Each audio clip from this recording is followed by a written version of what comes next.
गुरु प्यारी सत्कारयोग साध संगत जी, आप सभी को प्यार भरी राधा स्वामी जी। आज की सत्संग वीडियो का विषय है मन रूपी संसार क्या है। तो चलिए इसी संबंध में आज के सत्संग की चर्चा शुरू करते हैं। गुरु प्यारी साध संगत जी, मन या तो अतीत होता है या भविष्य होता है। वर्तमान में मन की कोई सत्ता नहीं है और मन ही संसार है। इसीलिए वर्तमान में संसार की भी कोई सत्ता नहीं है। वर्तमान यानी प्रेजेंट टाइम, अभी का वक्त, और मन ही समय है।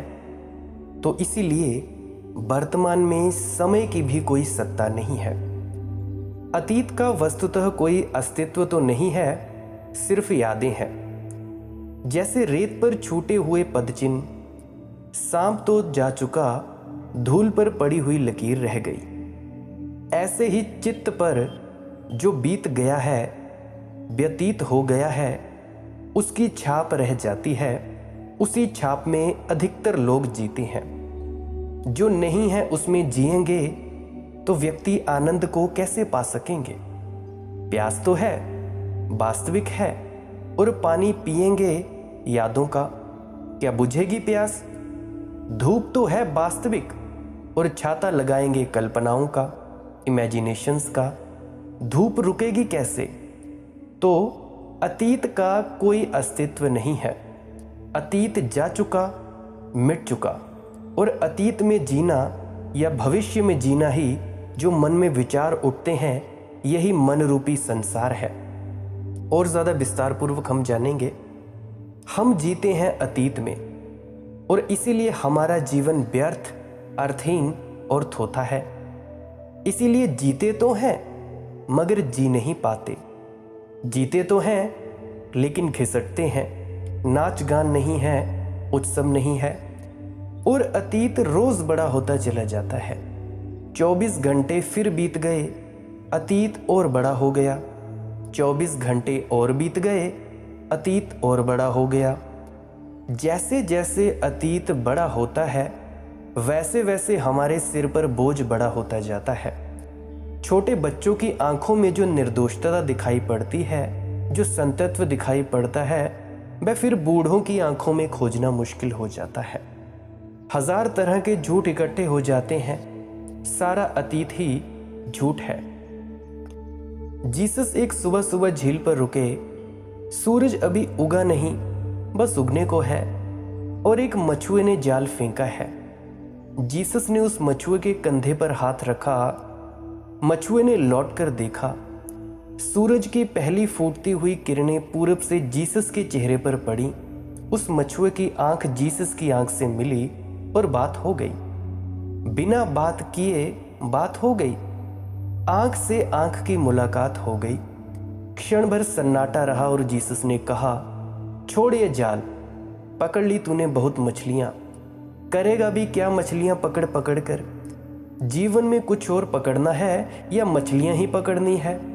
इनकी दुर्गंध से अभी तू उबा नहीं। छोड़ जाल, मेरे पीछे आ, मैं तुझे परम धन खोजने का सूत्र दे दूंगा। ऐसा जाल फेंकना सिखाऊंगा कि परमात्मा ही फंसे उस जाल में। उससे कम को क्या फंसाना। मछुआ हिम्मतवर रहा होगा। पंडित होता, चालबाज होता, होशियार होता, ब्राह्मण होता, हजार बातें निकालता कि अभी कैसे चलूं। अभी तो अड़चने हैं। पहले माँ से तो जाकर आज्ञा ले आऊं, पहले पिता से तो पूछ लूं, पत्नी क्या कहेगी, बच्चों का क्या होगा। मगर जीसस की आंखों का जादू, जैसे सब भूल गया। छोड़ दिया जाल उसने पानी में ही, खींचा भी नहीं पानी के बाहर, जीसस के पीछे हो लिया। वे दोनों गांव के बाहर निकलते ही थे कि एक आदमी भागा आया और उस मछुए को कहा कि पागल, तू कहाँ जा रहा है, और इस पागल आदमी के साथ कहाँ जा रहा है। तेरे पिता की मृत्यु हो गई है। मैं तुझे खोजने झील पर गया। वहां इस घटना का पता चला कि तू एक पागल, जो आसपास के गांव में कई बार देखा गया है, उसने तेरे कंधे पर हाथ रखा और तू उसके पीछे चल पड़ा है। वापस चल, तेरे पिता का अंतिम संस्कार करना है या नहीं। उस युवक ने जीसस से कहा, मुझे क्षमा करें, मैं जाकर अंतिम संस्कार कराऊं, 3 दिन बाद लौट आऊंगा। जीसस ने उससे कुछ बातें कही जो सोचना। पहली तो बात जीसस ने ये कही कि एक पल का तो भरोसा नहीं है, कल का भरोसा कहाँ, और तू 3 दिन का वायदा करता है, आ सकेगा? तेरे पिता को पक्का था कि आज मर जाएंगे।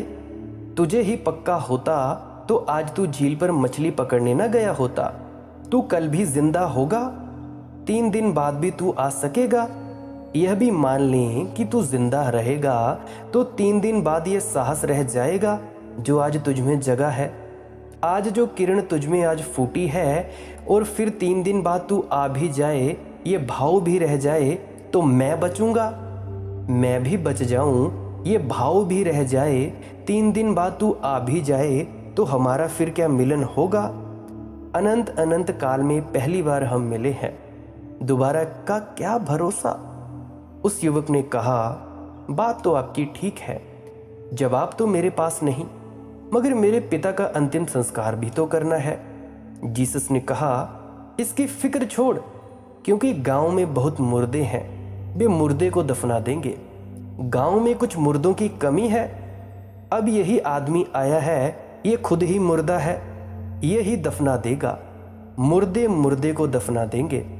मुर्दों को दफना देने से मुर्दों को कुछ हो भी नहीं जाएगा, और फिर जो जा ही चुका, अब दफनाओ ना दफनाओ, ऐसा दफनाओ वैसा दफनाओ, जमीन में गड़ाओ की आग लगाओ, क्या फर्क पड़ता है। पंछी तो उड़ चुका, पिंजरा पड़ा रह गया है।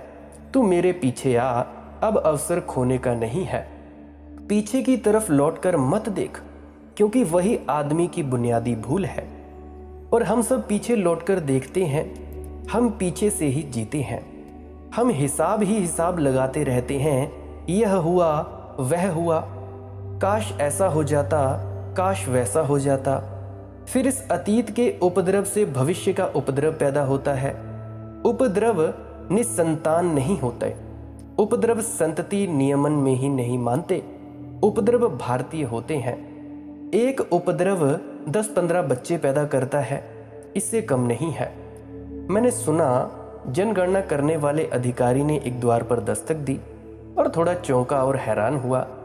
आंख पर भरोसा भी ना आया, गौर से पुनः देखा, लेकिन बात सच थी, भरोसा आए या ना आए। जिस स्त्री ने दरवाजा खोला था बिल्कुल नग्न थी। चौंक गया, पूछा, आप नग्न क्यों हैं? उस स्त्री ने कहा, चौंको मत, मैं न्यूडिस्ट हूँ, मैं दिगंबरत्व में विश्वास रखती हूँ। वह आदमी समझदार था, सोचा अपने को क्या लेना देना, इसकी यह जाने, जिस काम के लिए आया हूँ वह मैं करूँ और अपने रास्ते पर लगूँ। उसे तो कुछ जानकारियाँ लेनी थी जनगणना के लिए, सो उसने जरूरी जो प्रश्न थे अपनी वही में लिखे। उन्हीं प्रश्नों में एक प्रश्न था, आपके कितने बच्चे हैं? सो उसने पूछा। उस स्त्री ने कहा कि 22। वह फिर आदमी चौंका। उसने कहा, भाई क्या आप वाकई न्यूडिस्ट हैं या आपको कपड़े पहनने की फुर्सत नहीं मिलती? ये जो उपद्रव हैं इनकी बड़ी संतानें होती हैं। कहावत है कि एक मुसीबत अकेली नहीं आती, साथ में भीड़ भड़का लाती है। मुसीबत तो यूं समझो कि कुंभ का मेला है, एक क्या आई और आती होंगी। एक आई तो तुम यूं समझो कि बस खबर आई। कहते हैं एक फूल खिल जाए तो समझो कि बसंत आ गया। फूलों के संबंध में सच हो या ना हो कि मगर एक मुसीबत आ गई तो समझ लो कि अब मुसीबतें ही मुसीबतों के जाल फैलने जाने बड़े हैं। सबसे बड़ा मुसीबत जो अतीत लाता है वह है भविष्य। भविष्य तुम्हारे अतीत की ही छाया है। वह तुमने जो जिया है उसमें से कुछ काट छांट कर तुम भविष्य की कल्पना करते हो। जो प्रीतिकर नहीं था उसे छांटते हो, जो प्रीतिकर था उसे फैलाते हो, बढ़ाते हो, विस्तीर्ण करते हो। भविष्य है क्या? भविष्य का तुम्हें पता तो नहीं। जिसका पता हो वह भविष्य नहीं। भविष्य तो अज्ञात है, लेकिन अतीत ज्ञात है। ज्ञात से हम अज्ञात के संबंध में अनुमान लगाते हैं और ज्ञात में से ही चुनाव करते हैं। सुखद को चुनते हैं दुखद को छोड़ते हैं। ऐसे हम भविष्य के रंगीन सपने संजोते हैं। कांटे कांटे अलग कर देते हैं, गुलाब गुलाब बचा लेते हैं। हालांकि ये हमारी भ्रांति है, क्योंकि कांटे और गुलाब साथ साथ होते हैं। ये असंभव है कि तुम जो जो गलत था उसे छोड़ दो और जो जो ठीक था उसे बचा लो। गलत और ठीक संयुक्त था, जुड़ा था। आएगा तो साथ जाएगा, जाएगा जैसे आया था वैसे ही जाएगा। वे एक ही सिक्के के दो पहलू हैं। तुम एक पहलू को बचा ना सकोगे तो एक तो अतीत का बोझ, उसकी चट्टानें हमारी छाती पर रखी हैं, और फिर भविष्य का बोझ, अतीत का रोना कि ऐसा क्यों नहीं हुआ, और फिर जल्दी ही भविष्य के लिए रोओगे क्योंकि वह भी नहीं होने वाला है।